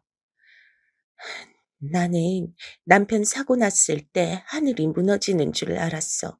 죽진 않았으니 다행이라 생각했지. 근데 사람 마음 참 간사해. 몇 년 지나니까 이렇게 아픈 상태로 돈은 돈대로 깨지고 수발들다 보니 나 내 인생이 너무 억울한 거 있지. 난 왜 이렇게 못됐을까? 그 말을 듣고 저는 쉽게 결론을 내릴 수 없는 얘기라고 생각했는데요. 제 아들 입장이 돼 보니 글쎄요. 전 제발 살아있기만을 바라게 됐죠. 하지만 제 뜻대로 돼주진 않더라고요. 지금에 와선 뭐가 맞는지 모르겠지만요. 영우, 우리 영우, 세상에 하늘도 무심하시지. 어떻게 그렇게 지 아빠처럼 바로 데려가시냐. 제 둘째 아들 영호는 다 같이 일어난 큰 교통사고에서 가장 먼저 목숨을 달리했음을 알게 됐죠. 당시 울다가 기절하다시피 했던 둘째 며느린 겨우겨우 저를 위로하며 달랬답니다. 어머니, 그래도 이 사람 고통을 그렇게 크게 느끼진 않았을 거 아니에요. 그것만이라도 생각하시고 조금만 힘을 내보세요. 정말 오죽 위안을 받을 구석이 없었으면 그거라도 붙잡아가며 매달려가면서 일어섰던 것 같아요. 이제 저에겐 친정엄마도 돌아가셨고 정말 남아있는 구석이라곤 아들과 며느리 둘뿐이었어요. 하지만 둘째 아들 장례를 치른 다음 이후로 둘째 며느리에 거쳐도 참 애매해지더라고요. 둘째 너는 아직 애도 없는데 이렇게 혼자 돼서 어떡하니? 그래도 난 30대 후반에 남편 보냈지. 넌 20대 후반에 결혼도 일찍 한 애가 요즘 세상에 과부가 웬 말이야. 저의 이런 말에 둘째는 아무 말도 긍정도 부정도 하지 않았어요. 마침 명절을 가까이 맞대고 있던 시기라 우리 집엔 다 같이 모여들어 있었는데요. 분위긴 참 축축 처지고 안 좋았답니다. 근데 다들 헤어지고 난 다음 마지막까지 남아있던 큰며느리가 입을 열더군요. 저기 어머니, 사실 좀 저도 고민 많이 하고 들은 얘기인데요. 진즉 말씀드리고 싶었는데 진짜 많이 생각하고 전하는 거예요. 뭔데 그렇게 심각한 얼굴로 그러냐. 나 숨 좀 쉬게 해줘라. 아직도 마음이 힘들어 죽겠어. 그런 저에게 한껏 눈치를 보던 큰며느리가 꺼낸 얘긴 생각보다 꽤 의외였고 충격적인 내용이었어요. 음, 서방님 그렇게 되시고 사실 그전부터 말씀드릴까 했는데 이제 시기가 되지 않았나 싶어서요. 동서에 대한 얘긴데요. 제가 볼 때 동서는 좀 저기 보니까 아기를 말이에요. 일부러 안 가지려 했더라고요. 그 말에 저는 눈이 번쩍 띄어 왜 그런가 싶었어요. 안 그래도 둘째 아들과 며느린 나이 차이가 좀 났거든요. 어린 며느리를 들인 셈이라 애긴 크게 재촉하지 않았어요. 본인은 신혼을 즐기겠다고 했지만 제가 알기론 아예 안 가질 생각이었나 봐요. 그게 아마 서방님도 아셨을걸요? 자긴 싫다고 이 집 씨를 남기기 싫다나? 그렇게 말을 하길래 저도 엄청 놀랐어요. 뭐? 아니, 왜? 그렇게까지 말할 일이 뭐가 있냐, 걔한테? 그게 동서가 좀 자잘하게 불만이 많았던 모양이에요. 아시다시피 동서 친정도 여유 있는 집은 아니고 나이 좀 있는 남편한테 일찍 시집 보낸 것도 얼른 형편 피워서 편하게 살고 싶었던 것 같아요. 근데 저희 집에 비해서 자기는 작은 신혼집 사줬다고 주변에 알리기 창피하다 그러더라고요. 여기까지 듣는 중 평소 그냥 무뚝뚝하고 퉁명스럽다고만 생각했던 둘째한테 그런 모습이 있었는지 처음 알았어요. 아니, 무슨 그런, 난 처음 듣는 얘기구나. 너무 갑작스럽다. 뭐가 그렇게 불만이라니? 아휴, 그러게 말이에요. 게다가 그건 둘째치고 서방님이 안 계신다고 너무 이쪽도 안 들어보는 느낌이에요. 동서야 워낙 시댁 일에 관심이 없었지만 남편 먼저 보냈으니 더 연이 끊겼다고 생각하는 것 같더라고요. 제가 이번 명절 때 같이 하자니까 싫다고 대놓고 말하고 아마 동서도 슬슬 혼자 살 준비를 하지 않을까요? 그렇게 들어보니 그런 것 같기도 하고 어차피 둘째는 그 해를 넘기지 않고 내보낼 생각은 하고 있었죠. 하지만 저런 얘기를 들어보니 마음이 좋진 않더라고요. 그래서 말인데, 어머니, 지금 집에 혼자 계시기 너무 적적하시잖아요. 아들들, 드나들고 하니 큰 집 얻으셨던 건데, 저도 남편이랑 요 근래 한참 상의하고 결정한 건데요. 애들한테도 말해서 서로 동의를 하긴 했어요. 음, 저희랑 같이 사시는 거 어떠세요? 저는 순간 눈이 번쩍 뜨여 대답을 하지 못했어요. 말이야 너무 고맙지만 그게 선뜻 그렇게 결정해서 들어갈 순 없으니까요. 큰며느리가 싹싹하고 밝은 성격이기야 하지만 같이 사는 건 또 다를 텐데 고민이 많아지더라고요. 저희 집에 방 하나 비워두면 되니까 너무 걱정하지 마세요. 이제 애들도 어느 정도 커서 자기들 방만 있고 생활 있으면 신경도 안 쓰고 어른 누가 더 계신다 한들 상관없을 거예요. 게다가 큰애는 미국 유학도 생각하고 있고 조만간 방 하나도 더 비게 될 거니까 여럿이서 지내는 데는 전혀 문제 없어요. 저는 우선 생각 좀 해보겠다고 했는데 한 일주일쯤 지났을까요? 둘째 며느리가 저한테 연락을 해왔죠. 직접 찾아온 것도 아니고 전화로 이렇게 말을 하더라고요. 어머니, 저 사실 친정엄마 몸이 많이 안 좋으셔서 제가 좀 챙겨드려야 할 것 같아요. 그리고 남편이랑 같이 살던 집도 이제 정리를 해야 될 것 같아서 어머니가 사주신 집이니까 어떻게 해야 될지 여쭤보고 싶어서요. 이 말인즉슨 자기도 이제 이 집에서 나가 별개의 삶을 살겠단 거였어요. 친정 사정도 있다지만 겸사겸사 다 그쪽으로 이어지는 말이었으니까요. 사실 큰며느리로부터 그런 찝찝한 얘기들을 다 듣지 않았다면 흔쾌히 보내줬을 텐데 어쨌건 저는 알겠다고 하고 마무리 지었답니다. 그래, 그렇게 해야 된다고 생각했었어. 둘째 너도 고생 많구나. 친정어머니 잘 챙겨드리고 내 대신 안부도 전해드리고 자세한 건 만나서 나누자꾸나. 이 부분을 큰며느리랑 통화하는 중에 말했더니 거보라고 자기 말이 맞지 않냐고 하더라고요. 동서는 그 말할 타이밍만 찾고 있었던 거겠죠. 보세요. 제 말이 맞잖아요. 친정엄마는 무슨 그냥 다 빼고 나가겠다고 말하기 자기도 좀 민망하니까 핑계대는 거죠. 어머니, 이렇게 된 마당에 너무 오래 생각하지 마시고 저희랑 합치시는 게 어때요? 저 이미 이것저것 필요한 거 다 알아봤어요, 어머니. 이렇게 되어 저는 기존에 살고 있던 집을 팔게 되었고요. 저와 아들네 부부, 그리고 손주들까지 같이 살 만한 집을 찾다 보니 새로운 동네로 이사를 가야 했답니다. 구구절절 꼼꼼하게 큰며느리가 다 알아보고 알려줬죠. 이쪽 부분이 학군도 좋고 오랫도록 저희랑 애들 보면서 같이 사시기 좋으니까요. 그리고 어머니 연세 있으시니까 이제 대학병원 근처에서 지내는 게 좋아요. 그전에 계셨던 집은 다 차 타고 움직여야 하는 동네였잖아요. 이쪽으로 나오시길 잘하신 것 같아요. 그래서 저도 흔쾌히 수락을 했고 이후로 같이 사는 생활이 시작됐답니다. 우선은 큰 손주가 한창 공부해야 될 때였기 때문에 저도 귀여운 손주들의 앞날을 생각해서 맞추게 됐죠. 그렇다면 이후의 생활은 어땠냐고요? 적어도 뭐랄까, 이때 이후에 1년 동안은 큰 문제가 없었어요. 그러니 저도 아무것도 모른 채 모든 걸 다 맡긴 채 태평하게 지내고 있었겠죠. 이게 무슨 말이냐면 이후로 저에게 엄청난 신변의 변화가 일어났거든요.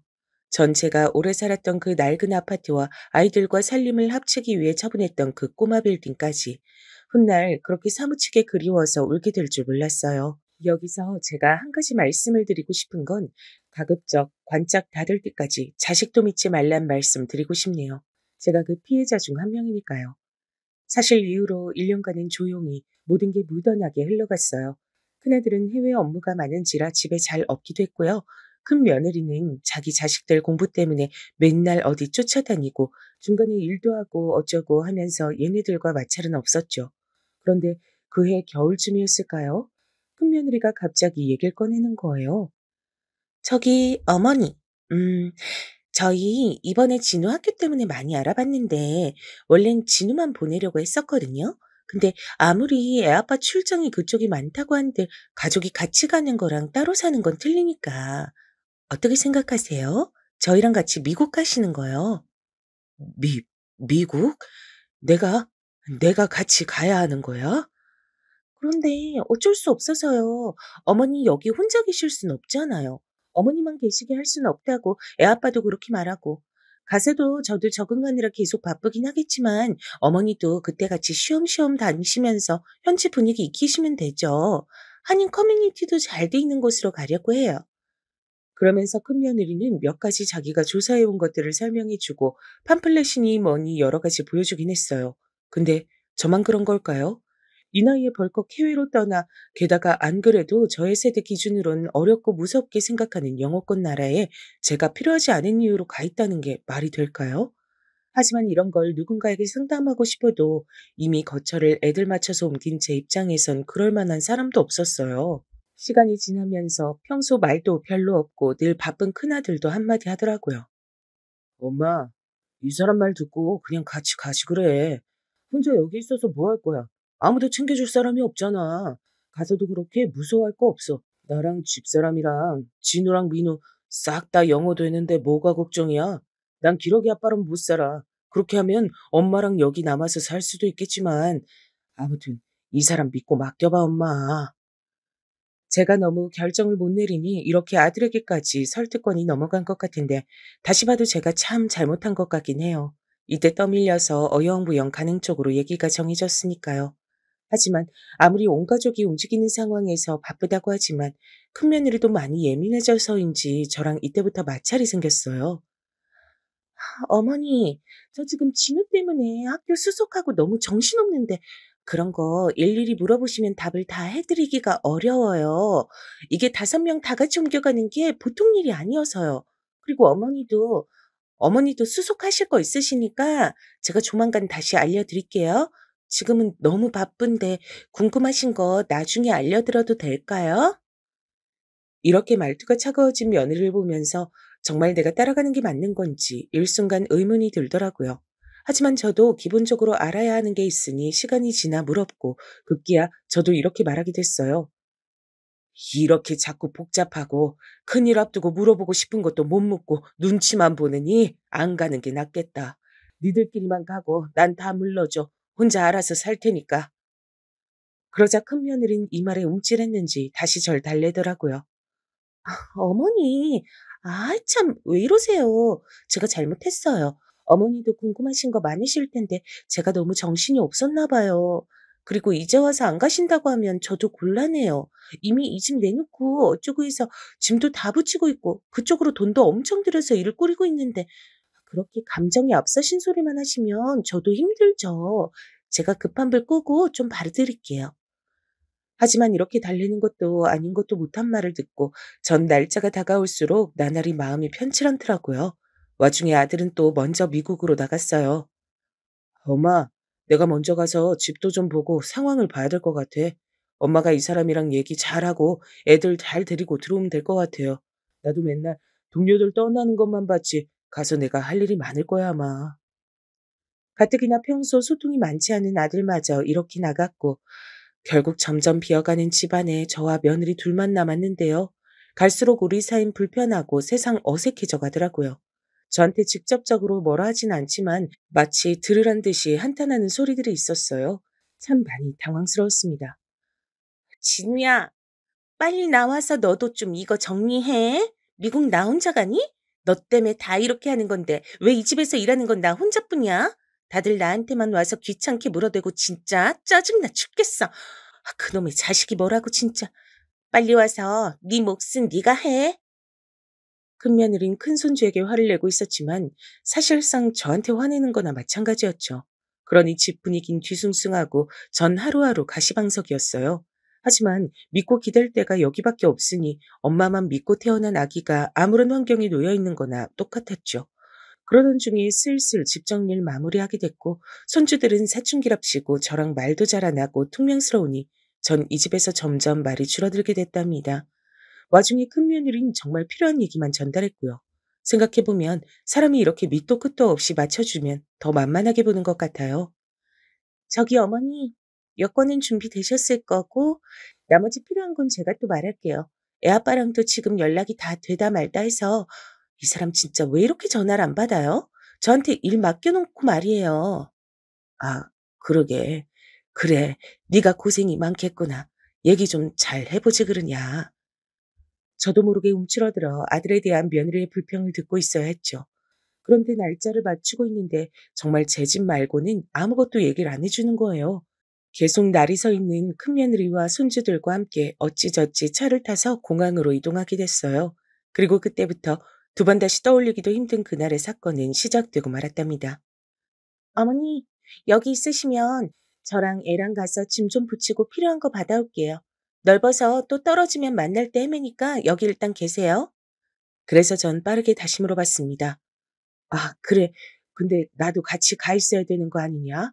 여기 너무 넓고 정신없는데 무슨 비행기를 타야 하는 거냐? 그러니 큰며느리는 아주 짜증스럽게 대꾸를 하는 거예요. 아이 참. 아직 탑승권도 안 받았고 저도 무슨 편인지 몰라요. 가서 받아올 테니까 기다리시라고요. 저 지금 밥도 못 먹고 커피도 못 마셔서 뭔 정신인지 모르겠어요. 진우야, 빨리 따라와. 그러면서 큰며느린 얼른 일어서서 자리를 떠버렸고요. 그 뒷모습을 보면서 저도 참 어안이 벙벙했고요. 제가 알기론 비행기 시간이 오전 10시 반이었고 우리가 도착한 건 8시쯤이었거든요. 근데 넓은 공항에서 손주들을 데리고 사라진 며느린 30분이 지나도록 연락이 없더라고요. 전화도 안 되고 손주들도 안 받고요. 점점 초조해진 저 역시 온갖 걱정과 낯설음에 밀려 밤을 샜기 때문에 엄청 피곤했지만 더 예민해져 있었어요. 비행기 편이나 아무것도 제대로 뚜렷하게 알려주지 않고 그저 지역만 말해주고 시간대만 말해주니 어떻게 할 수가 없는 거예요.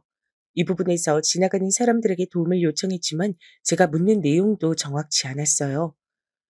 그게 우리 며느리가 수속하고 온다 했는데 벌써 1시간이 되도록 연락이 안 돼요. 전화도 안 받고 미국이요, 미국. 미국 가는 건데 10시 반 비행기라 그랬는데 이렇게 있어도 되는 건가요? 아님 수속하는 쪽 좀 어딘지 알려줘요. 그러자 그 사람들도 되게 당황스러워하더라고요. 아, 여기가 워낙 복잡하고 커서 그리고 미국 가는 비행기가 한두 편이 아닌데요, 할머니. 며느님이랑 다시 전화를 해 보시는 게 그리고 10시 반 비행기면 진즉 벌써 들어갔을 텐데요. 뭐라고요? 벌써 들어가요? 어디를요? 해외 경험이라곤 한 15년 전쯤 둘째 아들이 보내준 중국 여행 말곤 없었던 저라 게다가 패키지로 가서 다 쫓아만 다녔으니 알 리가 없었죠. 그리하여 힘들게 수속하는 쪽으로 넘어가서 물어물어 여권을 보여주곤 했지만 제가 뭔 비행기를 타고 하는지 중요한 걸 모르잖아요. 그래서 이 모든 내용을 건너뛰고 결론부터 말하자면 저도 참 수치스럽고 비참하지만 저는 그날 공항에 버려진 게 맞았답니다. 이 상황을 그 말 말곤 달리 뭐라고 할지도 모르겠어요. 버려진 게 맞으니까요. 큰며느리와 손주들은 집채 같은 짐들을 싣고 사라진 이후 제 앞에 나타나지 않았고요. 전 그날 밤이 되고 다음날 새벽으로 넘어갈 때까지 계속 혼자 있었죠. 아들이요. 당연히 연락이 안 되었죠. 그날 말고도 진즉 한 달 전쯤도 미국 가서 저랑 연락이 안 됐는걸요. 주변 사람들에게 물어 하소연을 했지만 돌아오는 답은 다 같았어요. 아이고, 내 또래 사람이라서 그냥 지나칠 수가 없는데 이걸 어떡해요? 세상에 뭐 이런 경우가 다 있어. 아니 글쎄, 며느리가 미국 사러 간다고 시어머니를 데려와 놓고 없어진 거예요. 이쯤 되면 포기해야지 어떡해. 그 갖고 있는 돈이나 이런 건 없어요? 당장 어디라도 가야지 어떡해. 예, 네가 좀 도와드려라. 이때 새벽 비행기를 타려고 대기하고 있던 어떤 가족이 그나마 절 도와줬고요. 제 또래급으로 보이는 60대 여자가 자기 아들을 시켜서 여기저기 그 시간에 갈 만한 곳들을 알아봐 주더라고요. 그때 전 속으로 참 피눈물이 흘렸죠. 이거 참, 나도 자식이 있는데 말이죠. 그쪽은 그래도 아들이 그렇게 엄마 말도 잘 듣고.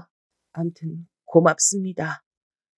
이런 어줍지 않은 말로 감사를 전하는데 너무 서럽고 기가 막히고 눈물이 줄줄 났어요. 세상에 갑작스런 재난을 당한데도 이보다 덜 절망스럽고 당황스러울 것 같아요. 절 안타까워하며 본인 엄마 또래라고 하나라도 더 챙겨 알려주려는 그 집 아들을 보니 생전에 딸내미처럼 제 옆에 붙어 있던 둘째 아들이 너무 보고 싶어지더군요. 전 그 이후로 얼마 없던 현금들을 갖고 어찌어찌 노인네들 많은 센터로 가게 됐어요. 절 상담해준 젊은 여직원은 처음엔 절 무척 생각하는 듯 말해주더군요. 평범치 않은 일을 겪었던 전 차마 경찰에 신고하고 그럴 순 없고 일단 뭐든 간에 안정이 좀 되길 바랬어요. 경찰 신고까진 아직 좀 모르겠네요. 애들도 사정이 있었을까 봐. 아이고, 할머니 너무 순진하시다. 여기 뭐 똑같이는 아니어도 비슷하게 넘어오신 할머니, 할아버지가 숱하게 많아요. 그건 버린 거지 뭐예요. 게다가 사정 지금 들어보니 완전히 다 뜯긴 거 맞잖아요. 근데 왜 집 팔려고 할 때 순진하게 다 팔아가지고 주셨어요. 쥐고 계셨어야지. 이 여직원은 절 처음엔 걱정해 주는 듯 보였지만 듣다 보니 점점 제 얘기를 갖고 조롱하는 것처럼 느껴지더라고요. 그게, 아유, 그러게. 이젠 뭐가 뭔지 모르겠어. 난 앞으로 어떻게 해야 될지도 모르겠고. 저희는 그런 뒤치다꺼리까진 다 못 해드려요. 그냥 여기 좀 머무시다가 갈 곳 생기시면 보내드리면 되는 거고, 없어도 어머니 저희도 장소 제공에 식사 다 드리는 거니까 금액 지불하셔야 되고요. 지금 돈은 얼마나 갖고 계세요? 선불로 계약을 해야 하실 수 있어요. 제가 갖고 있던 돈은 얼마 없었고 간신히 선불을 낼 수 있어서 얼마 계약을 했는데요. 이후로도 진짜 크고 작은 힘든 일이 너무 많았어요. 여기 다 설명할 순 없지만 노인네가 왜 나이 들면 돈을 쥐고 있어야 하는지 처절하게 경험을 했답니다. 할머니, 우리 곧 있으면 연장 계약 해야 되는데 예산 되시는 거 맞아요? 실은 우리가 자리가 없어서 빨리빨리 회전이 돌아야 되거든요. 아직도 며느리랑 아들이랑은 연락 안 되시는 거예요? 저 역시 이 부분은 비참하고 힘든 부분이라 그나마 맞다고 수긍을 했더니 대놓고 앞에서 막 조롱을 하는 거예요. 그럼 얼마 못 계시겠네. 그때 갖고 계신 게 전부라면서요. 그럼 이번 주까지만 계시고 자리 빼줘야 돼요. 그러게 너무 섣부르셨다 진짜. 지금까지 연락 없으면 자식들이 시어머니 버린 거 맞죠? 하여간 노인네가 되면 지능이 절로 떨어지나? 암만 모지라도 그렇지. 치매가 와도 돈줄은 쥐고 있어야지. 너무 대책들이 없다니까. 이 말들을 다시 생각하면 너무 화가 나고 같이 싸우고 싶지만 저는 말 맞다나 그럴 주제가 못 되는 상황이었어요. 당장 얼마 안 되어 쫓겨나게 됐으니 무슨 여력이 더 있겠나요? 얼마 없는 제 짐들을 갖고 방으로 나올 땐 더 매몰차게 대하더군요. 그 뒤로 전 중간 끝도 없이 정말 말도 안 되는 곳들을 중심으로 겉돌며 지냈죠.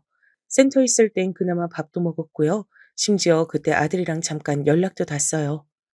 엄마, 아니, 아니. 그렇게 말하지 말고. 이 사람도 사정이 있겠지. 난 아직 여기서도 출장지 와 있어서 애들이랑 얘 엄마 못 만났어. 뭐, 경찰? 아니, 뭐 그런 생각까지 했대? 엄만 진짜 너무 극단적이라니까. 너 지금 엄마가 어떤 상황에 있는 거 아니? 그렇게 말할 게 있고 아닐 게 따로 있어. 엄마 지금 미치기 일보 직전이다. 어떡할 거냐? 일단 엄마 나 바빠서 좀 끊을게. 지금 통화할 상황이 아니야. 이렇게 전화가 끊어져 버렸다면 믿어지실까요? 그 뒤로 암만 걸어대고 연락이 안 되고 전 얘네 가족이랑 조금도 소통을 할 수가 없었어요. 그렇게 돌고 돌며 말도 안 되는 이 짐 가방만도 못한 게 내 신세 같더군요. 한 번은 같은 여자 노숙자 같은 사람한테 험한 꼴을 당한 적도 있고 그날은 너무 무서워서 꿈까지 꿨더랍니다. 죽은 남편이 지나가기도 하고 아들도 슬쩍 지나가는 것 같고 하여간 그렇게 느껴지는 사람들은 다 나왔어요. 차라리 제가 무슨 6.25 전쟁통 고아라도 이런 일을 겪었다면 그나마 시대적인 납득이라도 됐을 거예요. 일생은 노숙과는 거리가 멀었던 전데 어쩌다가 이렇게 옮겨다니는 삶을 살게 된 거냐고요. 너무 기막히고 구슬퍼져서 눈물 콧물 다 참아가며 그냥 이렇게 사라졌으면 좋겠다며 잠을 청했던 날이 있었어요. 근데 그날 꿈엔 아들이 참 선명하게 나오더라고요. 그렇게 그리워하고 그리워했던 모습으로 제가 마지막으로 봤던 날쯤의 모습으로 나와선 이런 허무맹랑한 소리를 했었어요. 엄마, 조금만 참아요. 내가 다 해줄게. 내가 다 도와줄게. 조금만 힘내. 참, 이런 바보 같은 꿈까지 꾸고, 저도 그때 얼마나 절실하고 간절했음, 허기지고 초췌한 꼴로 새벽에 깨선 손을 연신 흔들고 있었어요. 진짜 꿈인지 뭔지 모르겠어서 아들이 눈앞에 있나 없나 확인하려고 손을 허우적댔으니까요. 전 그나마 나이 먹은 걸로 얻은 건 지하철 낼 편히 돌아다닐 수 있다는 권리뿐이라 그렇게 이동하고 돌아다니긴 했어요. 의지할 사람 하나 없이 이렇게 졸지에 70 다 먹어서 고와 같이 혼자가 될 수도 있더군요. 근데 제가 이 일을 설명하기 위해선 좀 이상해 보일 수도 있지만 아무튼 저희 아들이 나왔던 꿈을 기점으로 말을 해야 될 것 같아요. 기막힌 천재지변과 같은 일과 기막힌 기적 같은 일을 비슷한 간격으로 겪었으니까요. 아들 꿈을 꾸고 난 뒤 일주일쯤 지나서 말이죠. 저랑 관계가 있는 사람이라면서 찾아온 사람이 있었어요. 그건 다름 아닌 제 둘째 며느리였답니다. 어머니, 실종 신고 제 손으로 하면서도 얼마나 놀라고 떨렸는지 몰라요. 대체 어떻게 되신 거예요? 정말이지 찾기 너무 힘들었어요. 무슨 일이라도 나신 줄 알고. 근데 진짜 어떻게 이런 상태가 되신 거예요? 둘째 며느리가 절 찾아서 만나기까진 나름 복잡한 여정이 있었어요. 제가 이쪽 센터로 넘어와서 떠돌다가 또 지역을 달리해서 돌아다니고 있었으니까요. 아니 근데 거두절미하고 신고부터 일단 하길 잘했던 것 같아요, 어머니. 우선 계실 데 없으신 거죠? 저희 집으로 그쪽으로 모실게요. 일단 같이 가셔요. 참 새삼스럽게도 절 어머니라고 부르는 대상에게 나름 치를 떨고 움츠리며 살았던 1년 남짓의 시간이 떠오르더군요. 새롭게 절도 어머니라고 부르며 나타난 둘째 며느리와는 너무나 행보가 달랐으니까요. 둘째 며느리는 목욕탕부터 끊어주었고 평소 워낙에 무뚝뚝한 애라 할 말만 하는 애였지만 전 그저 눈물이 절로 날 뿐이었어요. 어머니, 얘기는 조금 이따 하고요. 목욕탕부터 우선 다녀오셔요. 전 요 앞 카페에서 기다리고 있을게요. 슬프게도 전 앞선 경험 때문에 많이 나를 서 있었고 경계하고 있었던 것 같아요. 한사코 둘째 며느리한테 이렇게 말하며 매달렸으니까요. 요 앞 어디? 어디 가려고? 너도 어디 가야 되냐? 바쁘냐? 어머니, 저 어디 안 가요. 제가 가서 뭘 하겠어요. 어머니 찾으러 왔는데요. 걱정 마시고. 참. 저 이런 거 되게 어색한데. 알겠어요. 그럼 같이 들어갈게요. 가요, 우리. 결국 둘째 며느리는 저랑 같이 목욕탕에 들어왔고 세심까지 붙여줘서 간만에 따뜻한 곳에서 완전히 씻고 시간을 보내줬어요. 생각해보면 둘째 아들이 있던 시절에도 이렇게 목욕탕을 다녀본 적이 없어서인지 저도 뒤늦게 정신이 들고 나서야 좀 부끄럽더라고요. 그리고 나와 둘째 며느리가 사는 작은 아파트로 같이 들어갔고 거기서 얘는 달각거리면서 뭔가를 만들어주더군요. 그리고 슬슬 입을 열기 시작했는데 내내 목이 메어서 뭘 삼킬 수가 없었어요. 이거 천천히 드세요, 어머니. 저 요리 못하는 거 아시니까 이해해 주실 거라고 믿고. 아참, 저기 어머니 형님이랑 같이 사신다고 들었는데 앞만 봐도 평탄한 사정은 아니었나 보네요. 저한테도 어찌 된 건지 말씀 좀 해주세요. 저는 이때도 말하면서 몇 번이나 억울해서 통곡을 하고 숟가락을 내려놓고 연신 얼굴을 감싸고 계속 끄끄 오열을 했어요. 제 어깨가 떨리는 게 제 눈에 보일 정도였으니까요. 다 들은 둘째 며느린 믿을 수 없다는 얼굴이더군요. 그리고 이어가는 말에 내가 완전히 제대로 속았다는 생각을 지울 수 없었어요. 와, 형님 이거 진짜 윗사람이라고 존대할 자격도 없는 인간이네요. 저한테는 자꾸 사별했으니 다른 삶을 살라는 둥 하도 참견에 대해서 제가 무시했거든요. 저도 뭐 그 생각을 안 한 건 아니었는데 형님이 자꾸 저보고 어머니 모시고 평생 살 거 아니면 족보 복잡하게 하지 말고 동서인생 살라고 참견질이었거든요. 뭐라고? 큰애가 그렇게 말을 했단 말이야? 저한테 큰며느리가 지 동생에 대해서 하던 말이랑 너무 달라서 정말이지 순간적으로 믿기질 않았어요. 저는 형님 원래 성격 지멋대로인 거 알아서 별로 안 친했거든요. 저보고 노인네한테 인생 저담 잡힐 일이 있냐 빨리 나가는 게 좋을 거란 식으로 연락 와서 저거저거 물려받을 재산 조금이라도 더 챙기려고 저러나 싶었어요. 여기까지 듣고 있으려니 벌어진 입이 다물어지질 않더라고요. 둘째는 계속해서 말했어요. 속된 말로 저도 그런 인생은 싫어서 일찍이 나왔죠. 실제로 저희 엄마 아프시기도 했고요. 근데 저도 우리 남편이랑 추억도 있고 가끔 생각날 때쯤 뵙는 게 좋겠다고 했어요. 그래서 어머니 생신도 다가오니 연락해봤는데 연결이 잘 안 되더라고요. 형님도 전화를 다 바꿔버렸는지 통화가 안 되고 좀 이상했어요. 이쯤 들으니 제가 겪은 사건들이 생각나면서 저도 모르게 호흡이 마구 가빠지기 시작했죠. 진짜 견디기 힘들 정도로 다시 화가 밀려오더라고요. 그래도 나름 찾아봤는데 형님 아주 잘 살고 계시던데요. 전 여기서 정말 토할 뻔했지 뭐예요. 큰며느리네 근황이 궁금했던 건 저도 마찬가지였으니까요. 몇 번이나 그 공항에서 벌어지던 날을 헛꿈꾸고 헛소리를 해가며 잊지 못했거든요. 뭐야? 어떻게, 어떻게 하고 있는데? 장난도 아니더라고요. 형님이 뭐 연락처 다 바꿔버리고 했을지언정 저한텐 진호 SNS 계정 아이디가 있어서 그걸로 근황을 찾아봤어요. 확실히 아주버님은 바쁘셔서 그런지 근황 언급이 안 됐고 형님은 아주 호화롭게 사시던데요. 골프 치러 다니고 명품에 미국에 관광 간 사람처럼 한풀이하며 잘 살던데요. 그쯤 얘기하다 둘째는 제 눈치를 슬쩍 보더니 이때부터 말을 좀 조절하며 하기 시작했죠. 어머니, 너무 흥분하지 마시고, 일단은요, 저도 그 풍경 안에 어머니가 없는 게 이상한 거예요. 그래서 주변에 상담해보니 다들 유추하는 게 비슷해 보이더라고요. 암만 해도 마음에 걸려서 실종 신고한 거고, 그러고 이렇게 시간 지나서 어머니 만나게 된 거예요. 저는 이렇게 둘째 며느리가 절 찾아오게 된 상황까지는 두 번 말할 필요도 없이 고맙고 고마웠지만 큰며느리 그 운항을 듣고 가슴이 타는 듯 했어요. 온전히 앉아있을 수가 없어 바닥에 주저앉다 못해 누워버렸답니다. 아, 내가 차라리 죽는 게 나았겠다. 왜 못 죽었을까? 나는 당한 거야. 당한 거라고. 이런 제 말에 둘째 며느리는 같이 슬퍼해주긴커녕 천연덕스럽게 받아치더라고요. 그게 저한테 엄청나게 커다란 집채만한 위로를 갖다 줄 줄은 정말 상상도 못했네요. 어머나, 왜 어머니가 그런 모양이 돼야 돼요? 죽다뇨. 말도 안 되는 말씀하지 마세요. 형님 가만히 두면 안 되죠. 잡아서 족치다 못해 부숴서 가루로 만들어버려야 돼요, 어머니. 이젠 정신 더 똑띠 붙잡으셔야지 무슨 말씀이세요? 뭐? 그게 무슨 말이냐? 어떻게 그러란 말이야? 누가 어떻게? 그러자 둘째 며느리는 굳은 얼굴로 이렇게 말하더라고요. 듣자하니 형님은 저랑 어머니 사이도 이간질하면서 공사 쳐놓은 게 아니고 저도 엄연한 피해자인걸요? 아니 뭐 어머니 재산 어쩌고 그런 게 아니라 이간질하는 거에 당해서 밀려나고 어머니랑도 멀어진 건 맞잖아요. 그리고 영호 씨 생각하면 참 형님도 웃긴 사람이에요. 남편 멀쩡히 살아있으면 고마운 줄 알아야지 뭔. 그러면서 둘째 며느리가 저한테 제안한 내용은 이런 것들이었어요.